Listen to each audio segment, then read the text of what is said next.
బిడ్డలారా, ఏ స్థితిలో నువ్వు వచ్చావో నాకు తెలియదు.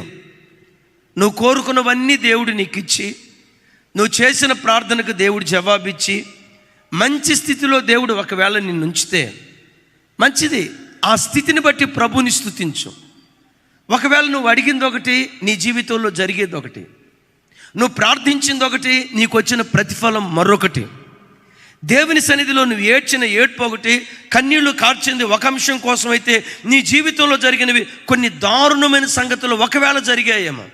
సైతానుగాడు వచ్చి అంటాడు నీ దగ్గరికి వచ్చి, ఇంకేం దేవుని స్తుతిస్తావమ్మా? ఏమిచ్చాడని స్తుతిస్తావు? ఏం చేశాడని స్తుతిస్తావు?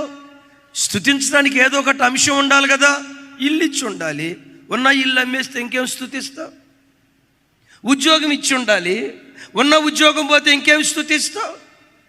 ఆరోగ్యం ఇచ్చి ఉండాలి, అనారోగ్య పాలైతే ఇంకేం స్తుతిస్తావు?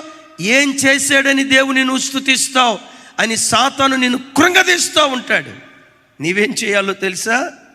ప్రతి పరిస్థితిలో మేలులోనైనా ఆయనను స్తుతిస్తాను, కీడులోనైనా ఆయనను స్తుతిస్తాను, ఆశీర్వాదంలోనైనా ఆయన స్తుతిస్తాను, లేమిలోనైనా ఆయన. ఇంకేం స్తుతిస్తావయ్యాపో? ఇంకేం స్తుతిస్తావు? సమస్తాన్ని కోల్పోయావు.